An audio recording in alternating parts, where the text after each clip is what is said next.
Hello दोस्तों, स्वागत है आपका आपके अपने चैनल आईटीआई फीटर जोन के अंदर। तो आज हम फिर अपने क्वेश्चन के साथ आज हम इस वीडियो के अंदर करेंगे फीटर थ्योरी सेकेंड ईयर के भारत स्किल के क्वेश्चन को हम सोल्व करेंगे। इससे पहले हम दो वीडियो के अंदर 30-30 के सेट के क्वेश्चन की दो वीडियो बना चुके हैं। जो थर्ड सेम है हमारा उसकी दो वीडियो पहले कंप्लीट हो चुकी हैं। उन वीडियोज का लिंक मैं आपको डिस्क्रिप्शन के अंदर दे दूंगा या आप प्ले लिस्ट के अंदर उनको देख सकते हैं। तो इस वीडियो के अंदर हम आज जो पहले 30 और 30 प्लस 60 क्वेश्चन हो गए थे, 60 क्वेश्चन से आगे के क्वेश्चन को कवर करेंगे। ठीक है, तो आज के वीडियो में हम 90 तक क्वेश्चन को कर लेंगे। ठीक है, तो शुरुआत करते हैं पहले क्वेश्चन के साथ। आज का पहला क्वेश्चन और हमारा 61वां क्वेश्चन। ठीक है, तो हमारा 61वां क्वेश्चन क्या है, साइन बार के साथ जांच करते समय कौन त्रिभुज का कर्ण बनाता है। तो ठीक है, तो आपने फॉर्मूला देखा होगा कि जो हमारा फॉर्मूला है जो वो उसके अंदर क्या होता है कि जो साइन बार होता है, साइन बार की लंबाई यूज की जाती है, लंब बटे कर्ण। साइन बार की sine theta is equal to लंब बटे कर्ण। तो लंब के ऊपर हमारा आता है जो स्लिप गेज होता है, स्लिप गेज की ऊंचाई, और जो कर्ण होता है जो लंब बटे कर्ण होता है, जो कर्ण के अंदर हमारा क्या आता है, जो साइन बार होता है उसकी लंबाई आती है। तो ठीक है, इसके अंदर हम ऑप्शन देख रहे हैं। ऑप्शन ए है सरफेस प्लेट, और बी है हमारा साइन बार की चौड़ाई, ऑप्शन सी है हमारा साइन बार की लंबाई। तो इसके अंदर हमारा कौन सा आंसर ठीक होगा, आंसर सी। ठीक है, साइन बार की जो लंबाई होती है वो जो साइन बार के साथ जांच करते समय त्रिभुज का कर्ण बनाता है। ठीक है, तो इसका आंसर हमारा सी ठीक हो जाएगा। अगले क्वेश्चन पे चलते हैं, क्वेश्चन नंबर 62। तो लैपिंग ऑपरेशन के अपघर्षण कंपाउंड के अत्यधिक उपयोग का क्या प्रभाव पड़ता है। तो जो लैपिंग ऑपरेशन होता है दोस्तों, उसके अंदर अगर हम जो अपघर्षक होते हैं उनका ज़्यादा प्रयोग करते हैं तो क्या होता है कि जो हमारा सरफेस होता है, जॉब होती है, वो ज़्यादा शुद्ध नहीं बन पाती, एक्यूरेसी उसकी अच्छी नहीं हो पाती। तो ठीक है, तो वो जो जॉब क्या होता है, जॉब अशुद्ध बन जाती है। तो इसके अंदर हम ऑप्शन देखते हैं, ऑप्शन ए है अशुद्धि का विकास होना। ठीक है, तो हम आगे चलते ही नहीं है, यही आंसर हमारा ठीक हो जाएगा। ऑप्शन ए हमारा यहाँ पे ठीक हो जाएगा। ठीक है, तो चलते हैं अगले क्वेश्चन के ऊपर। यदि वर्कपीस की तुलना में लैप कठोर है तो क्या होता है। तो क्वेश्चन 63 हमारा, यदि वर्कपीस की तुलना में लैप कठोर होते हैं तो क्या होता है, जो वर्कपीस होता है वो लैप को काट देता है, क्योंकि लैप हमेशा नरम धातुओं के बनाए जाते हैं। अगर वर्कपीस की तुलना में लैप कठोर होगा तो हमारा क्या होगा, जो वर्कपीस है लैप को काट देगा। ठीक है, आंसर है इसका भी हमारा ठीक हो जाएगा। चलते अगले क्वेश्चन पर, किस सामग्री का उपयोग छोटे व्यास के लैप बनाने के लिए किया जाता है। तो जो हमारा कॉपर और ब्रास, तांबा या पीतल होता है, उसका प्रयोग इसके लिए छोटे व्यास के जो लैप होते हैं उन्हें बनाने के लिए किया जाता है। ठीक है, तो इसके अंदर हम ऑप्शन देख लेते हैं। ऑप्शन ए है हमारा कास्ट आयरन, बी एल्यूमिनियम, सी ब्रोंज और जिंक, और डी हमारा कॉपर और ब्रास। तो इसके अंदर हमारा आंसर डी, ये आंसर हमारा ठीक हो जाएगा। ठीक है, तो चलते हैं अगले क्वेश्चन पर। सतह टेक्सचर मापने के उपकरण का नाम क्या है। तो ये आप उपकरण देखो, जो ये है ये प्रोफाइलोमीटर है, तो उसके अंदर ये कौन सा है, उसके अंदर है ये हमारा मैकेनिकल सरफेस इंडिकेटर। तो इसका हम ऑप्शन देख लेते हैं। ऑप्शन ए है हमारा dial test indicator, B electrical surface indicator, C हमारा इलेक्ट्रॉनिक सरफेस इंडिकेटर, और डी है हमारा मैकेनिकल सरफेस इंडिकेटर। तो ये डी आंसर हमारा यहाँ पे ठीक हो जाएगा। ठीक है, तो चलते हैं अगले क्वेश्चन पर। ऑन रिंग ऑपरेशन में ऑन रिंग नहीं आएगा यहाँ पे आएगा होनिंग। ठीक है, तो ये गलत टाइपिंग हो गई है। तो होनिंग ऑपरेशन में बड़ी मात्रा के लिए मैनुअल स्ट्रोकिंग क्यों पसंद की जाती है। तो मैनुअल स्ट्रोकिंग यानी हाथ के द्वारा मैनुअल स्ट्रोकिंग क्यों पसंद की जाती है, वो कम टॉलरेंस रखने के लिए। ठीक है, तो जो कम टॉलरेंस रखने के लिए, वैसे तो मशीनों के द्वारा भी की जाती है, लेकिन जो मैनुअल की जाती है वो टॉलरेंस को कम रखने के लिए, मास प्रोडक्शन के लिए यूज की जाती है। ठीक है, तो ऑप्शन देख लेते हैं। ऑप्शन ए है हमारा लागत कम करने के लिए, बी है समय को कम करने के लिए, और सी है हमारा कम टॉलरेंस रखने के लिए। तो हमारा आंसर यहाँ पे सी ठीक हो जाएगा। ठीक है, चलते हैं अगले क्वेश्चन पर। हार्डनिंग करने का उद्देश्य क्या है? तो हार्डनिंग, कोई भी चीज हार्ड दोस्तों, उसका मतलब क्या है? जिस चीज के अंदर जितना ज्यादा कार्बन होगा वो उतनी ही हार्ड होगी, दूसरी चीज को वो काटने में सक्षम होगी। तो हार्डनिंग करने का उद्देश्य क्या होता है? वो दूसरी चीजों को काटने की उसके अंदर क्षमता ज्यादा बढ़ जाती है। जितना उसका अंदर कार्बन ज्यादा होगा उतनी ज्यादा वो कठोर हो जाएगी। ठीक है, तो ऑप्शन देख लेते हैं एक बार। ऑप्शन ए है हमारा संरचना को परिष्कृत करना, बी है टफनेस बढ़ाना, सी है काटने की क्षमता बढ़ाना। तो आंसर जो सी है हमारा यहाँ पे ठीक हो जाएगा। ठीक है, काटने की क्षमता बढ़ाना। चलते हैं अगले क्वेश्चन पर। ऊष्मा उपचार की कौन सी विधि द्वारा किसी जॉब में मशीनीकरण और डक्टिलिटी का सुधार होगा? तो आपको पता होगा, जब किसी भी पार्ट को जो मशीनिंग योग्य बनाया जाता है तो उसको क्या बोलते हैं हम? एनीलिंग। ठीक है, भट्ठी के अंदर धीरे धीरे गर्म करके उसको भट्ठी के अंदर या राख में दबाकर धीरे धीरे उसको ठंडा होने दिया जाता है, ताकि वो मशीनिंग करने योग्य हो जाए और उसके अंदर डक्टिलिटी का सुधार हो जाए। तो इसके अंदर हमारा आंसर ए दिया हुआ है, ऑप्शन ए एनीलिंग। ठीक है, तो ए आंसर हमारा इसके अंदर ठीक हो जाएगा। ठीक है, चलते अगले क्वेश्चन पर। हीट ट्रीटमेंट प्रक्रिया में फ्लेम हार्डनिंग का नुकसान क्या है? तो जो हीट ट्रीटमेंट की प्रक्रिया होती है फ्लेम हार्डनिंग, और मैंने जो आपने पहले क्वेश्चन किए थे उसके अंदर मैंने आपको बताया था, जो आपको एक जॉब दिखाई दे रही थी और उसके ऊपर इंडक्शन कोयल लगाई हुई थी और उसके ऊपर फ्लेम जली हुई थी। ठीक है, तो वो क्या होती है? जो बड़े वर्क पीस होते हैं उनके लिए यूज की जाती है। तो उसके अंदर जो छोटे वर्क पीस होते हैं, अगर हम उन्हें यूज करेंगे तो उनका क्या हुआ? जलने का खतरा ज्यादा होगा। ठीक है, तो उसके लिए वो छोटे पीस के लिए उपयोगी नहीं होती है। ठीक है, तो इसके अंदर हम आंसर देख लेते हैं एक बार। ऑप्शन ए है हमारा अधिक विकृति, बी है हार्डनिंग समय ज्यादा होना, सी है हमारा हार्डनिंग की कम गहराई, और डी है हमारा छोटे वर्क पीस के लिए उपयुक्त नहीं है।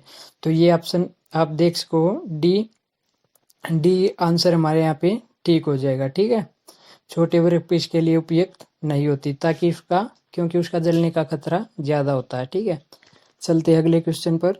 Question number 70।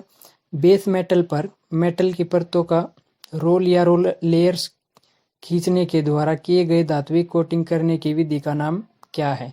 तो जो बेस मेटल होती है उसके ऊपर दूसरी मेटल चढ़ा दी जाती ताकि उसके ऊपर जंग ना लगे, तो उसको क्या बोलते हैं? उसको क्लैडिंग बोलते हैं। ठीक है, ताकि उसके ऊपर जंग ना लगे, किसी धातु के ऊपर दूसरी परत चढ़ा दी जाती है तो उसको क्लैडिंग बोलते हैं। तो ऑप्शन देख लेते हैं एक बार। ऑप्शन ए है हमारा स्प्रेइंग, ऑप्शन बी है क्लैडिंग। तो ये आंसर आप देख लो, ऑप्शन बी इसके अंदर दिया हुआ है क्लैडिंग। ठीक है, ये आंसर हमारा ठीक हो जाएगा। चलते हैं अगले क्वेश्चन पर। यदि हब या पुली को अक्षीय रूप से कुछ दूरी तक सापट पर स्लाइड करना है तो किस प्रकार की कुंजी का उपयोग किया जाता है? तो उसके लिए फेदर की का प्रयोग किया जाता है। ठीक है, इसके अंदर हमारा ऑप्शन ए ही ठीक दिया हुआ है, फेदर की। ठीक है, चलते हैं अगले क्वेश्चन पर। इस फाइल का नाम क्या है? तो इसका आपको पता ही होगा, ये हमारी वार्डिंग फाइल है। ठीक है, तो ऑप्शन देख लो एक बार। ऑप्शन ए है हमारा pillar file, B warding file. तो बी आंसर हमारा यहाँ पे ठीक हो जाएगा। ठीक है, चलते अगले क्वेश्चन पर। कौन सा नट बोल्ट के सिरे की चूड़ियों को नुकसान होने से बचाता है? तो जो कैप नट होता है, नट आपने देखे होंगे दोनों ओर उसके होल होता है। जो कैप नट होता है एक साइड उसका होल जो बंद होता है, ठीक है, और एक साइड से उसे टाइट कर दिया जाता है, तो वो चूड़ियों को नुकसान होने से बचाता है। तो कैप नट इसके अंदर हमारा आंसर ए है, वो ठीक हो जाएगा। ठीक है, तो question number 74। Precision tool room अनुप्रयोगों के लिए किस पर ग्रेड के स्लिप गेज का उपयोग किया जाता है? तो ये क्वेश्चन आपके लिए इम्पोर्टेंट है। तो ये क्वेश्चन देखो, आपको मैं ये आपको सब बता रहा हूँ।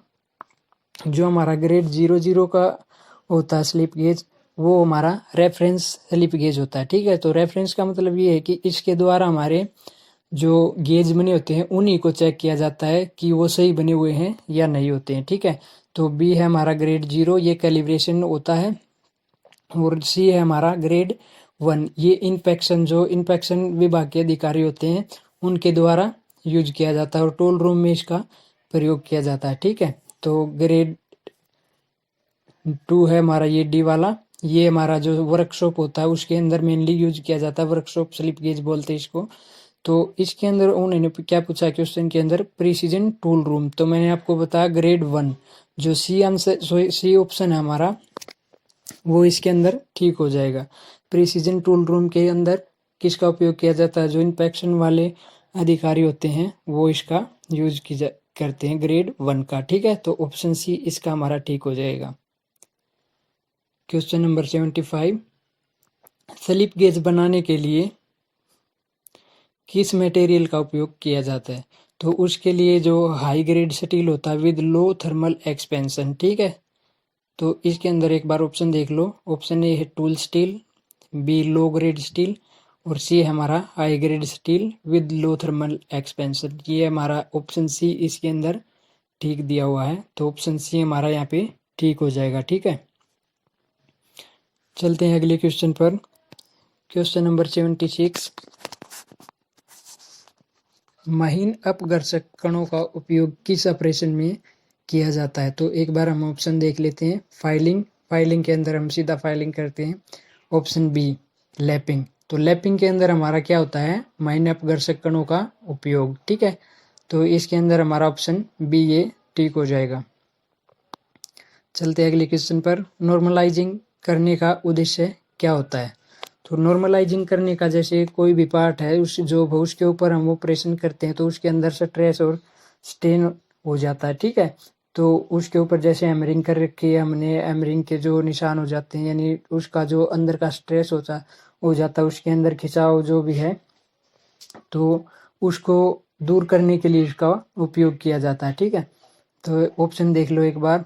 काटने की क्षमता जोड़ना, ये नहीं आएगा। बी हमारा उच्च कठोरता का विकास करना, ये भी नहीं आएगा। ऑप्शन सी हमारा घिसने के प्रतिरोध को बढ़ाएं, ये भी नहीं। और जो हमारा डी दिया हुआ स्ट्रेस और स्ट्रेन को दूर करना। ठीक है, तो इसको हमारा ये आंसर ठीक हो जाएगा डी।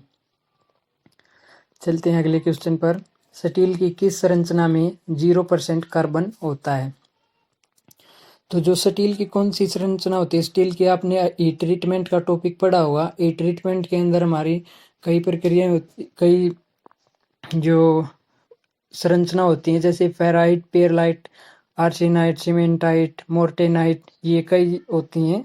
ये आपने देखा होगा। जो फेराइट स्ट्रक्चर होती है हमारी स्टील की, उसके अंदर हमारा 0% कार्बन होता है, जो सबसे शुद्ध लोहा होता है। 95+ उसके अंदर लोहे की मात्रा होती है। तो इसके अंदर हमारा ऑप्शन ए है जो फेराइट, ये आंसर हमारा ठीक हो जाएगा। ठीक है, क्वेश्चन नंबर 79, सरफेस हार्डनिंग करने की विधि क्या है। तो देखो, ये हमने जो पहले क्वेश्चन किए थे, जो पहले 60 क्वेश्चन हम कर चुके हैं, उनके अंदर भी एक क्वेश्चन आया था। जब मैंने आपको बताया था उसके अंदर क्या था कि जैसे ये कॉइल लगी हुई है जो के ऊपर, उनके अंदर फ्लेम ज्वाला जली हुई थी, तो वो क्या था हमारा फ्लेम हार्डनिंग। और मैंने बताया था अगर वहाँ पे फ्लेम नहीं होगी तो हमारा कौन सा होगा, इंडक्शन हार्डनिंग। तो इसके अंदर आप एक बार देख लो, ऑप्शन देखो।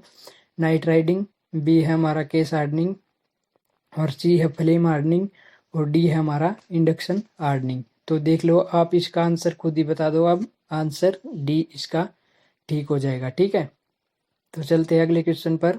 यूनिडायरेक्शनल टॉर्क को प्रेषित करने के लिए किस कुंजी का प्रयोग किया जाता है। ठीक है, किस जो यूनिडायरेक्शनल टॉर्क है उसको डायरेक्शन को रोटेट करने के लिए किसका उपयोग किया जाता है,